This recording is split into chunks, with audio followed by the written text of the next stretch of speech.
दोस्तों शुरुआत करते हैं हमारी वीडियो। आज हम एक कोरियन ड्रामा एक्सप्लेन करेंगे जिसका नाम है विच रोमांस। ये कहानी एक लेडी के बारे में जिसका नाम होता है बान जी योन। बान जी योन एक न्यूज़ रिपोर्टर होती है और वो स्कूल यूनिफॉर्म पहनकर एक स्कूल में जा रही होती है। बान जी योन के साथ उसका कलीग भी होता है, तो फिर उससे पूछ रहा होता है कि हम स्कूल क्यों जा रहे हैं।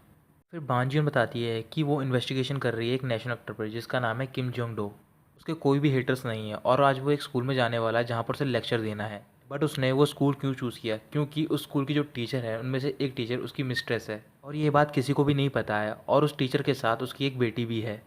उस स्कूल के बास्केटबॉल कोर्ट में सारी लड़कियां इकट्ठा हो रखी होती हैं, तो फिर वहाँ पर दो लड़के होते हैं जो कि उन्हें फाइटिंग के बारे में सिखा रहे होते हैं। वो दोनों लड़के भी एक छोटी सी कंपनी चलाते हैं जिसमें कि वो पैसों के लिए दूसरों को सर्विस प्रोवाइड करते हैं। में से एक का नाम होता है डोंगा और दूसरे का नाम होता है युनसू। फिर कुछ देर बाद डोंगा और युनसू स्कूल से बाहर जा रहे होते हैं। तभी जो बानजियन होती है अपने कलीग के साथ स्कूल के अंदर घुस जाती है। फिर बानजियन स्कूल के टेरेस पर जाती है और वहाँ से वो एक्टर को देख रही होती है। फिर वो एक्टर उसी टीचर से मिल रहा होता है, उसके बाद वो अपनी बेटी से मिलने के लिए जाता है।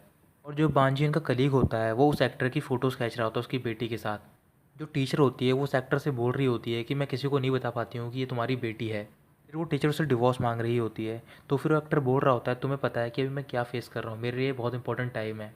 फिर वो एक्टर वहाँ से चला जाता है और वो अपने एक आदमी से बोल रहा होता है कि तुम्हें उसकी टेक केयर करनी होगी। स्कूल के टेरेस पर स्कूल का गार्ड आ जाता है और वो बानजियन को रोकने की कोशिश कर रहा होता है। तो फिर बानजियन अपने कलीग से वो चिप ले लेती है जिसमें कि वो फ़ोटोज़ होती हैं। बानजियन स्कूल से भागने में कामयाब हो जाती है। और जो डोंगा और युनसू होते हैं वो एक जगह पर होते हैं और वहाँ पर वो कुछ ऑर्फनेज के बच्चों के लिए परफॉर्म कर रहे होते हैं। डोंगा उन बच्चों के लिए सेंटा क्लॉज बनकर आता है और वो उन्हें गिफ्ट दे रहा होता है। आंजियोन टैक्सी ढूंढ रही होती है बट उसे टैक्सी नहीं मिल रही होती है। फिर वो देखती है कि एक जगह पर एक बाईसाइकिल होती है जो कि डोंगा की होती है और उस पर वो बच्चों के लिए गिफ्ट लाया होता है। बानजियोन बाईसाइकिल के पास जाती है और वो बाईसाइकिल को लेकर चली जाती है। डोंगा भी बानजियोन का पीछा करने लग जाता है। बानजियोन अपने ऑफिस पहुंच जाती है और वो अपने बॉस को ये सारी फ़ोटोज़ दिखा रही होती है। जो बानजियोन का बॉस होता है वो बहुत ज़्यादा खुश हो रहा होता है। फिर कुछ देर बाद बानजियोन अपने कपड़े चेंज करती है और वो अपने कैबिन में होती है। फिर थोड़ी देर बाद वहाँ पर एक कलीग आती है और उससे बोल रही होती है कि तुम्हें कोई ढूंढ रहा है लॉबी में। जब बानजियोन बाहर पहुँचती है तो फिर वहाँ पर वो सेंटा होता है यानी कि डोंगा। तो फिर वो बाईसाइकिल लेकर जाती है और उसे दे देती है। वहाँ पर डोंगा के साथ बच्चे भी होते हैं। तो फिर बानजियोन वहाँ से जा रही होती है, तभी डोंगा उसे रुकने के लिए बोलता है और कहता है कि तुम सबसे माफ़ी मांगो। फिर बानजियोन उन बच्चों से रूडली तरीके से माफ़ी मांगती है और वहाँ से जा रही होती है। तो फिर डोंगा उसे रोक लेता है। फिर वो सारे बच्चे डोंगा को सेंटा क्लॉज बोल रहे होते हैं और कह रहे होते हैं कि तुम लड़ो मत। जियोन उन बच्चों से बोल रही होती है तुम्हें क्या लगता है कि ये रियल सेंटा है। फिर वो उसकी कैप और उसकी बियर्ड निकाल देती है और बच्चों से बोल रही होती है कि सेंटा वेंटा कुछ नहीं होता है। फिर वो सारे बच्चे उदास हो जाते हैं। तो फिर बानजियोन वहाँ से जा रही होती है। फिर डोंगा उसके पीछे जाता है और उसे रोक लेता है और कह रहा होता है कि तुमने सब कुछ बिगाड़ दिया। तुम्हें पता भी है वो सारे बच्चे ऑर्फन हैं। वो सारे पहली बार सियोल में आए थे और उनकी सिर्फ एक ही विश थी कि वो सेंटा क्लॉज से गिफ्ट लेना चाहते थे। सारे बच्चे प्यार महसूस करना चाहते थे, उनके लिए आज स्पेशल डे था, बट सब कुछ तुमने ख़राब कर दिया। बानजियन बोल रही होती है कि अगर उन बच्चों के पेरेंट्स नहीं हैं तो फिर उन्हें जल्द से जल्द रियलिटी को फेस करना चाहिए। उस तरीके से उन बच्चों की कोई भी एडवांटेज नहीं लेगा और ना ही वो हर्ट होंगे। फिर बानजियन वहाँ से चली जाती है। फिर डोंगा उन सारे बच्चों को बाहर लेकर जाता है और वो उन्हें बस में बैठा रहा होता है। फिर वहाँ पर उनके ऑर्फनेज की सिस्टर आती है और वो डोंगा को डांट रही होती है। वो सिस्टर डोंगा से बोल रही होती है कि तुम्हारे लिए सिर्फ ये प्ले होगा, बट इन बच्चों के लिए वो मेमोरीज थी लाइफ लॉन्ग के लिए। फिर वो सिस्टर वहाँ से चली जाती है। थोड़ी देर बाद डोंगा के पास उसकी लैंडलेडी का कॉल आता है और वो उससे बोल रही होती है कि तुमने मुझे किराया नहीं दिया है, इस वजह से मैंने तुम्हारा सामान बाहर निकाल दिया है। बानजियोन अपने घर पर होती है और वो अपनी मॉम से बात कर रही होती है फ़ोन पर।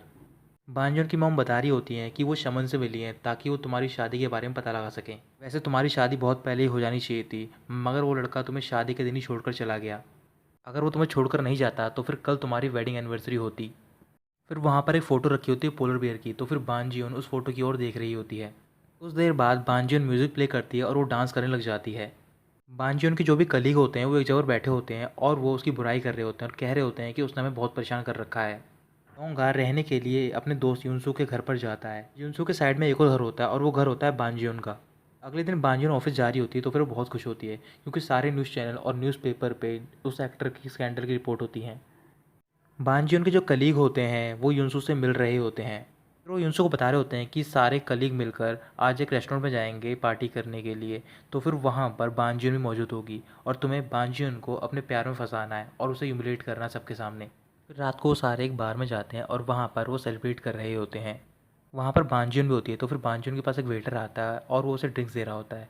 तो फिर वो उसे बता रहा होता है कि ये ड्रिंक्स उस लड़के ने भेजी है और वो लड़का होता है युनसू। फिर युनसू बानजुन के पास जाता है और उसकी तारीफ़ कर रहा होता है और बोल रहा होता है कि मैं आपका बहुत बड़ा फ़ैन हूँ। वो बांजी उनको अपना बिजनेस कार्ड देता है और वहाँ से चला जाता है। थोड़ी देर बाद उस बार में डोंगा भी आ जाता है। तो फिर युनसू डोंगा को बता रहा होता है कि आज उसे एक लड़के को ह्यूमिलेट करना है। जब युनसू डोंगा को उस लड़की को दिखाता है तो फिर डोंगा थोड़ा सरप्राइज हो जाता है। और वहाँ पर जो पब का ऑर्गेनाइज़र होता है वो सबसे बोल रहा होता है कि हम यहाँ पर एक कपल को सिलेक्ट करेंगे और उन्हें गिफ्ट देंगे। फिर युनसू अपना हैंड रेस करता है, फिर वो बांजुन के पास जाता है और उसे अपने साथ में स्टेज पर लेकर जाता है।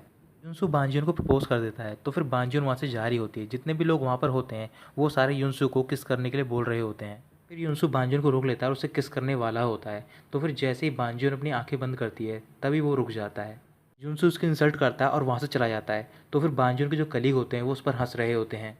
बांजुन का बॉयफ्रेंड था, वो आज ही के दिन उसे छोड़कर चला गया था। तो फिर बांजुन बोल रही होती है कि आज का दिन मेरे लिए एक नाइटमेयर की तरह है। फिर डोंगा उठता है और वो स्टेज पर जाता है। फिर वो बांजुन से बोल रहा होता है कि तुम बहुत स्ट्रेंज हो, जब भी मैं तुमसे मिलता हूँ कुछ भी अच्छा नहीं होता है। तभी डोंगा बांजुन को किस कर लेता है सबके सामने। फिर डोंगा उसे हक कर रहा होता है और उससे बोल रहा होता है कि अगर तुम अपसेट हो तो फिर मैं तुमसे माफ़ी मांग रहा हूँ। फिर वो बांजुन से बोल रहा होता है कि अब तुम्हें स्टेज से नीचे चले जाना चाहिए, तुम्हारे लिए अच्छा होगा। फिर बांजुन नीचे उतर जाती है और वो युनसू के पास जाती है। फिर वो उसे डांटने लग जाती है। बांजुन बाहर जाती है तो फिर बाहर डोंगा खड़ा होता है और वो उससे पूछ रही होती है क्या तुम ऐसे सबकी हेल्प करते हो। डोंगा बोल रहा होता है कि तुम्हें मुझ पर गुस्सा नहीं होना चाहिए, तुम्हारी वजह से मुझे अपनी पेमेंट नहीं मिली क्योंकि तुमने मेरी बाइसाइकिल चुरा ली थी और उसकी वजह से मैं अपना रेंट पे नहीं कर पाया और मुझे घर से बाहर निकाल दिया गया। बांजुन बोल रही होती है तुम्हें मुझे किस नहीं करना चाहिए था, मैं ऐसे ही स्टेज से नीचे उतर जाती। तो फिर डोंगा उसे बता रहा होता है कि तुम्हारे कलीग्स ने उसे ये सब करने को बोला था और मुझे ये लगता है कि तुम्हारे कोई फ्रेंड भी नहीं है जिसके साथ तुम हैंग आउट कर सको, इस वजह से मैं तुम्हें अपने साथ ड्रिंक ऑफर कर रहा हूँ। बांजुन अपना फ़ोन बाहर निकालती है और उससे बोल रही होती है तुम्हें पता है कि मेरे फ़ोन के अंदर कितने सारे कॉन्टैक्ट्स हैं। फिर डोंगा बोल रहा होता है कि तुम अपने कॉन्टैक्ट्स में से किसी को भी कॉल करो और उसे यहाँ पर आने के लिए बोलो। बांजियोन डोंगा को अपने फ्रेंड के घर पर लेकर जाती है, बट वो फ्रेंड बांजियोन को वहाँ से भगा देती है। बहुत सारे लोग कॉल करती है बट कोई भी कॉल उसका पिक नहीं कर रहा होता। आखिर में वो अपनी मॉम को कॉल करती है और उन्हें फ्रेंड बता रही होती है। डोंगा को पता चल जाता है कि वो अपनी मॉम से बात कर रही है। फिर बांजियोन डोंगा को एक रेस्टोरेंट में लेकर जाती है जो कि उसकी फ्रेंड का होता है। अंजुन अपनी फ्रेंड से कई सालों बाद मिल रही होती है तो फिर उसकी फ्रेंड बहुत ज़्यादा खुश होती है। फिर थोड़ी देर बाद वहाँ पर दोनों खाना खाते हैं। खाना खाने के बाद डोंगा वहाँ से चला जाता है। डोंगा युनसू के घर पर होता है तो फिर युनसू से पूछ रहा होता है कि तुम उस लेडी के साथ टाइम कैसे स्पेंड कर सकते हो जबकि उसने मुझे कैसे ट्रीट किया। डोंगा कुछ भी जवाब नहीं देता है। थोड़ी देर बाद डोंगा एक प्लांट की ओर देख रहा होता है जो कि मुरझाया हुआ होता है। प्लांट डोंगा की गर्लफ्रेंड ने उसे गिफ्ट में दिया होता है और उसने बताया होता है कि ये डेड नहीं है, ये कभी ना कभी इसमें फ्लावर्स आएंगे। अगले दिन बांजिन ऑफिस में होती है तो फिर वो न्यूज़ देख रही होती है। एक चैनल पर वही एक्टर होता है और वो सबसे बोल रहा होता है कि वो उस मैगजीन को स्यू करेगा। बांजिन जिस कंपनी में काम करते हैं उसका नाम होता है ट्रबल मेकर। तो फिर ट्रबल मेकर्स में बहुत सारे कॉल आ रहे होते हैं। यूनसुफ डोंगा को कॉल करता है और वो उससे पूछ रहा होता है कि तुम कहाँ पर हो। तो फिर डोंगा बताता है कि वो एक काम कर रहा था। यूनसुफ बोल रहा होता है कि तुम्हें मुझे रेंट पे करने की कोई ज़रूरत नहीं है, तुम्हें इतना काम नहीं करना चाहिए। फिर यूनसुफ डोंगा से बोल रहा होता है कि जो मैगजीन ऑफिस के कलीग थे वो मुझसे रिफंड मांग रहे हैं। डोंगा बोल रहा होता है इससे मेरा कोई लेना देना नहीं है और वो कॉल कट कर देता है। जो बांजियों के कलीग होते हैं वो आपस में बात कर रहे होते हैं और वो बोल रहे होते हैं कि अगर यूनसू ने हमें रिफंड नहीं किया तो फिर हम उसके खिलाफ एक आर्टिकल लिखेंगे। अभी ऑफिस में बांजियों की मॉम आती है और वो उसे अपने साथ ले जा रही होती है एक शमन के पास। डोंगा एक जगह पर गया होता है और वहाँ पर उसे कुछ रिपेयर करना होता है। जिस घर में डोंगा आया होता है वो घर एक शमन का होता है। फिर डोंगा देखता है कि थोड़ी देर बाद वहाँ पर बांजियोन आती है और उसके साथ में उसकी मॉम होती हैं। फिर वो शमन उन दोनों को बैठने के लिए बोलती है और वो शमन बांजुन से बोल रही होती है तुम्हें अपनी आंखें बंद करनी है और मैं तुम्हें एक हंटर से मारूंगी, उससे तुम्हारा बैड लक दूर हो जाएगा। बांजुन मना कर रही होती है तो फिर उसकी मॉम रोने लग जाती है और उससे बोल रही होती है क्या तुम मेरी एक विश नहीं पूरी कर सकती हो। तो फिर बांजुन मान जाती है। वो शमन लगातार बांजुन की बैक पर मार रही होती है। फिर वो थोड़ी देर के लिए बाहर जाती है और उसकी मॉम को कहती है कि अब से तुम्हें इसे मारना है। डोंगा भी वहाँ पर ये सब देख रहा होता है और उसे काफ़ी बुरा लग रहा होता है बांजुन के लिए। बांजुर की मॉम मुझसे बोल रही होती हैं कि तुम उस ट्रेटर को भूलना होगा ताकि तुम अपनी लाइफ में आगे बढ़ सको। डोंगो को याद आ रहा है कि जब बांजुर उससे मिली थी तो फिर उसने बताया था कि एक लड़का अपनी गर्लफ्रेंड को उसकी शादी के दिन छोड़कर चला गया था। फिर डोंगो को पता जाता है कि वो लड़की बांजुन थी। फिर बांजुन अपनी मॉम के साथ वहाँ से जा रही होती है। तो फिर उन्होंने अपने एक जगह पर मोबाइल रखे होते हैं और वहाँ पर डोंगा का मोबाइल रखा होता है। तो फिर बांजुन और डोंगा का मोबाइल एक्सचेंज हो जाता है। फिर डोंगा भी वहाँ पर रिपेयर करके वापस जा रहा होता है और वो बांजुन का मोबाइल ले लेता है। फिर थोड़ी देर बाद उसके पास बांजुन के कली का कॉल आता है। को बांजुन एक शॉप पर होती है और वहाँ पर वो ड्रिंक कर रही होती है। तो फिर डोंगा उसे कॉल करता है, उससे पूछ रहा होता है कि तुम कहाँ पर हो, तुम्हारे पास मेरा मोबाइल है। फिर बांजुन कॉल कर देती है। थोड़ी देर बाद बांजुन के फ़ोन पर उसकी फ्रेंड का कॉल आता है जिससे कि वो रेस्टोरेंट में मिलने गई थी। उस फ्रेंड का नाम होता है नारे। तो फिर डोंगा उससे बात कर रहा होता है। नारे उससे पूछ रही होती है कि जियोन कहाँ पर है। तो फिर वो बताता है कि मैंने उसे कॉल करा बट उसने कॉल कट कर दिया। नारे डोंगा से बोल रही होती है कि वो अकेली ड्रिंक कर रही होगी और मुझे पता है कि वो कहाँ पर ड्रिंक कर रही होगी। तो फिर डोंगा वहाँ पर जाने के लिए तैयार हो जाता है। फिर डोंगा उस जगह पर जाता है और वहाँ पर बांजुन अकेली ड्रिंक कर रही होती है। डोंगा उससे एड्रेस पूछता है उसके घर का और उसे घर तक ले जाता है। फिर बान जियोन उसे अपने घर के अंदर बुलाती है और ड्रिंक करने को बोल रही होती है। ऐसा ही बान जियोन कैन ओपन करती है, जो बियर होती है वो फैलने लग जाती है। तो फिर वो दोनों वो बियर पीने की कोशिश कर रहे होते हैं और काफ़ी करीब आ जाते हैं। तभी बान जियोन उस कैन को फेंकती है और वो डोंगा को किस करने लग जाती है। फिर वो उसे अपने रूम में लेकर जाती है। फिर दोनों किस करना स्टार्ट कर देते हैं। तो फिर डोंगा अपने कपड़े उतारता है और वहाँ पर अपना पर्स रख देता है, उसमें उसकी आईडी होती है। बान जियोन उसकी आईडी देख लेती है और जो उसका बर्थ ईयर होता है वो होता है 1990। तो फिर बान जियोन को पता चल जाता है कि उन दोनों का एज डिफरेंस है 14 ईयर्स। फिर बानजियोन उसे दूर करती है और उससे पूछ रही होती है तुम्हारी उम्र कितनी है। तो फिर वो बताता है 25। फिर वो डोंगा को वहाँ से जाने के लिए बोल रही होती है और कह रही होती है कि मैं एक बच्चे के साथ क्या कर रही हूँ। डोंगा पूछ रहा होता है कि तुम्हें क्या हो गया है। तो फिर बानजियोन बोल रही होती है कि तुम सिर्फ 25 के हो और मेरी उम्र है 39। फिर डोंगा अपने घर चला जाता है।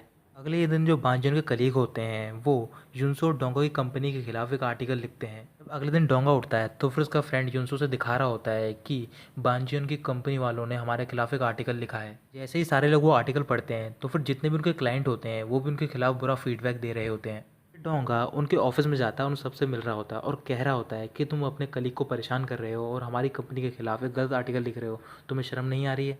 और हमने तुम्हारे पैसे भी वापस कर दिए हैं और तुमसे माफ़ी भी मांग ली है। तो फिर वो कलीग बोल रहा होता है कि इससे क्या होता है, तुमने हमारा सारा प्लान बिगाड़ दिया था। तभी वहाँ पर बांजुन आ जाती है और वो डोंगा को देखकर उससे पूछ होती है तुम यहाँ पर क्या कर रहे हो। तो फिर डोंगा बोल रहा होता है कि कल जो हुआ था मैं उसके लिए यहाँ पर आया हूँ।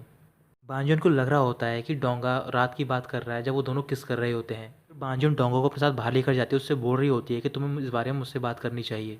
तभी उनकी कंपनी का बॉस आता है, फिर वो डोंगा से बात करता है और बोल रहा होता है कि मैं वो आर्टिकल हटवा दूंगा। तो फिर वो आर्टिकल हट जाता है। फिर वो डोंगा से माफ़ी मांग रहा होता है। तो फिर डोंगा बोल रहा होता है कि माफ़ी मांगने की कोई ज़रूरत नहीं है, अब हमारे 80% क्लाइंट चले गए हैं। फिर वहाँ पर एक लड़की आती है, तो फिर उन सबसे बोल रही होती है कि वो नई इंटर्न है और वो अपने डॉक्यूमेंट देने आई है। वो अपने डॉक्यूमेंट देती है और उसके हाथ में गिफ्ट होता है और वो बता रही होती है कि ये गिफ्ट मुझे किसी ने दिया है और कहा है कि बांजुन को देना है। बांजुन गिफ्ट लेती है, जब वो उसे ओपन करती है तो फिर उसमें एक मरा हुआ बर्ड होता है और उसमें एक लेटर भी होता है, उसमें लिखा होता है कि बांजुन मैं तुम्हें देख रहा हूँ। बांजुन उससे पूछ होती है क्या तुमने उस आदमी का फेस देखा। तो फिर वो बताती है कि उसने अपना फेस ढक रखा था। तो फिर जो उनका बॉस होता है वो बोल रहा होता है मुझे लगता है कि ये उस एक्टर के फ़ैन ने भेजा है। बांजुन उस न्यू इंटर्न को बहुत डांट रही होती है। तो फिर वो इंटर्न बाहर जाती है और रो रही होती है एक जगह पर बैठकर। फिर उसके पास डोंगा जाता है।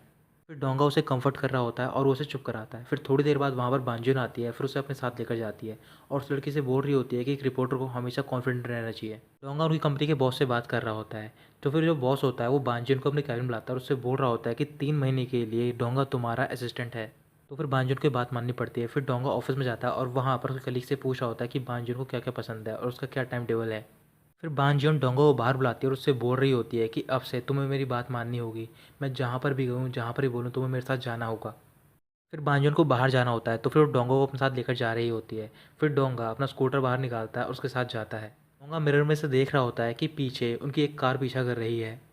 डोंगा बानजियोन को एक जगह पर लेकर जाता है। फिर बानजियोन वहाँ पर एक लेडी से मिल रही होती है और वो लेडी उस एक्टर की वाइफ होती है। फिर वो दोनों घर के अंदर जाते हैं तो फिर बानजियोन उस लेडी से बात करना चाहती है। वहाँ पर उसकी बेटी भी होती है, तो फिर डोंगा उसकी बेटी को अपने साथ ले जाता है। फिर बानजियोन उस लेडी से बोल रही होती है कि मैंने ये सब इसलिए किया क्योंकि मैं किम जोंग टोंग की असलियत सबके सामने लाना चाहती थी। डोंगा उस लड़की के साथ खेलने लग जाता है तो फिर लड़की बहुत ज़्यादा खुश होती है।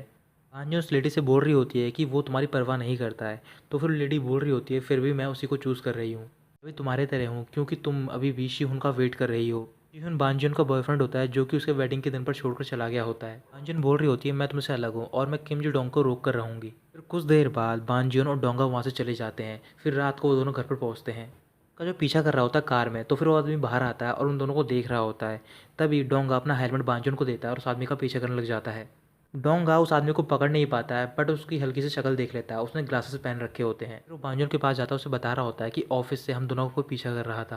फिर बांजुन अपने घर जा रही होती है तो फिर डोंगा भी उसके पीछे जा रहा होता है। तभी बांजुन रुकती है और उससे बोल रही होती है कि तुम घर जा सकते हो, मैं अपने आप चली जाऊँगी। तो फिर डोंगा बोल रहा होता है कि मैं भी घर ही जा रहा हूँ। तो फिर बांजुन जान लग जाती है और डोंगा भी उसके पीछे पीछे जा रहा होता है। फिर डोंगा बता रहा होता है कि मैं अपने फ्रेंड के साथ रह रहा हूँ और मेरे फ्रेंड का फ्लैट यहीं पर है। बांजुन डोंगा से बोल रही होती है क्या तुम मेरा पीछा कर रहे हो। डोंगा बोल रहा होता है कि मैं ऐसा क्यों करूँगा और वो अपने घर के अंदर चला जाता है। बांजुन अपने घर पर जाती है, म्यूज़िक प्ले करके डांस कर रही होती है। तो फिर वो म्यूज़िक डोंगा भी सुन पा रहा होता है। अभी अचानक से बांजुन म्यूज़िक बंद कर देती है क्योंकि उसे पता चल जाता है कि डोंगा ये सुन पा रहा है। डोंगा बाहर जाता है बांजुन को चेक करने के लिए। तो फिर बांजुन डोर ओपन करती है। फिर उससे पूछ रहा होता है कि तुमने सॉन्ग क्यों बंद कर दिया, मुझे लगा कि यहाँ पर कोई आ गया है। फिर बांजुन देख रही होती है कि डोंगा ने एक पैर में स्लीपर पहन रखे होते हैं और एक पैर में शूज़, तो फिर वो उसे देखकर हंसने लग जाती है। अचानक से विंडो का डोर हिलने लग जाता है क्योंकि हवा बहुत तेज़ चल रही होती है। तो फिर बांजुन डर जाती है और वो डोंगा को पकड़ लेती है। फिर वो डोंगा को रुकने के लिए बोलती है, डोंगा रुक जाता है। फिर वो दोनों साथ मिलकर टीवी देख रहे होते हैं। टीवी पर रोमांटिक सीन चल रहा होता है। फिर बांजुन चैनल चेंज करती है। जितने भी वो चैनल चेंज करती है सब पर रोमांटिक सीन चलने लग जाता है। फिर वो दोनों परेशान होने लग जाते हैं। तो फिर डोंगा बोलता है, क्यों ना हम टेलीविज़न बंद करें और रेडियो को सुने। फिर वो दोनों रेडियो ऑन करते हैं। तो फिर रेडियो पे क्विज़ चल रही होती है और वो दोनों उसके लिए कंपटीशन करने लग जाते हैं। थोड़ी देर बाद रेडियो पे कुछ सॉन्ग आने लग जाते हैं और वो दोनों उन सॉन्गों को गाने लग जाते हैं। थोड़ी देर बाद दोनों सो जाते हैं। अगले दिन जब बांजुन उठती है तो फिर वो देखती है कि उसके डोर के बाहर उसकी मॉम खड़ी होती है। बांजुन डोंगा को उठाती है और उसे छुपने के लिए बोलती है। फिर बांजुन डोर ओपन करते उसकी मॉम अंदर आ जाती है और वो उसे बता रही होती है कि वो कुछ दोनों के लिए अपने फ्रेंड के साथ घूमने के लिए जा रही हैं। फिर अचानक से वहाँ पर डोंगा आ जाता है। तो फिर उसकी मॉम पूछ रही होती है, तुम कौन हो। फिर वो अपना नाम बताता है। तो फिर बांजुन की मॉम डोंगा से बोल रही होती है कि तुम बांजुन के बॉयफ्रेंड हो ना। तो फिर बांजुन उसके पास जाती है और बोल रही होती है कि हाँ, ये मेरा बॉयफ्रेंड है। डोंगा भी इसकी बात मान जाता है और फिर वो बांजुन की मॉम की तारीफ़ करने लग जाता है। बांजुन की मॉम ये सारी बातें सुनती हैं तो फिर वो बहुत ज़्यादा खुश हो रही होती हैं। डोंगा उनसे मिलने के बाद फिर वहाँ से चला जाता है। जो न्यू इंटर्न ज्वाइन करने वाली होती है कंपनी अगले हफ्ते में, वो अपनी मॉम से मिल रही होती है। उस न्यू इंटर्न का नाम होता है युनचे। अपनी मॉम से मिलने के बाद युनचे वहाँ से चली जाती है। वहीं पास के एक ऑर्फनेज में डोंगा आया होता है और वहाँ पर वो कुछ पैसे डोनेट कर रहा होता है। फिर डोंगा पूछ रहा होता है, क्या वो लेडी बिल्कुल ठीक है। तो फिर वो बोल रही होती है, तुम यंगचे की मॉम की बात कर रही हो। यंगचे डोंगा की गर्लफ्रेंड थी जो कि मर गई है। और जो युनचे और यंगचे होती हैं ये दोनों बहनें होती हैं। डोंगा वहाँ से चला जाता है। जब वो रास्ते में जा रहा होता है तभी वहाँ पर उसे युनचे दिखाई देती है। तो फिर उससे पूछ रहा होता है, क्या तुम यहाँ पे रहती हो। तो फिर वो बताती है कि वो अपनी मॉम को विजिट करने के लिए आई थी। फिर वो युनचे को अपने साथ ले जाता है जहाँ पर उसे जाना होता है और वो वहाँ पर उसे ड्रॉप कर देता है। जो बांजियन होती है वो किम जी डोंग से मिलने के लिए गई होती है और उसने अपना फ़ोन भी ऑफ कर दिया होता है। डोंगा बांजियन के घर पर होता है और वो उसका कॉल ट्राई कर रहा होता है बट उसका फ़ोन ऑफ आ रहा होता है। किम जी डोंग बांजियन से बोल रहा होता है कि तुम्हें आर्टिकल लिखने बंद कर देनी चाहिए। तो फिर बांजियन मना कर देती है और वो वहाँ से चली जाती है। बांजियन अपने फ्रेंड के नारे के रेस्टोरेंट में होती है। थोड़ी देर उससे बातें करने के बाद वो वहाँ से चली जाती है। फिर थोड़ी देर बाद उस रेस्टोरेंट में डोंगा पहुँचता है और वो नारे से पूछ रहा होता है, क्या बांजियन यहाँ पर आई थी। तो फिर वो बताती है कि वो अभी आई थी, थोड़ी देर पहले यहाँ से चली गई। बांजियन अपने घर पे पहुँच जाती है। जब वो घर के अंदर जाती है तो फिर वो देखती है कि वहाँ पर जो भी सामान होता है वो सारा फैल रखा होता है। तभी अचानक से वहाँ पर एक आदमी आता है और वो उस पर हमला करने लग जाता है। वो आदमी बांजियन को धक्का देता है और वो गिर जाती है। तभी वहाँ पर डोंगा पहुँच जाता है और वो उस आदमी से लड़ने लग जाता है। आदमी वहाँ से भागने में कामयाब हो जाता है। तो फिर बांजुन बेहोश होती है। फिर डोंगा उसे हॉस्पिटल लेकर जाता है। बांजुन को होश आने वाला होता है तो फिर उसे लग रहा होता है कि उसके सामने शिहुन खड़ा है। जब वो अपनी आंखें खोलती है तो फिर वहाँ पर डोंगा होता है।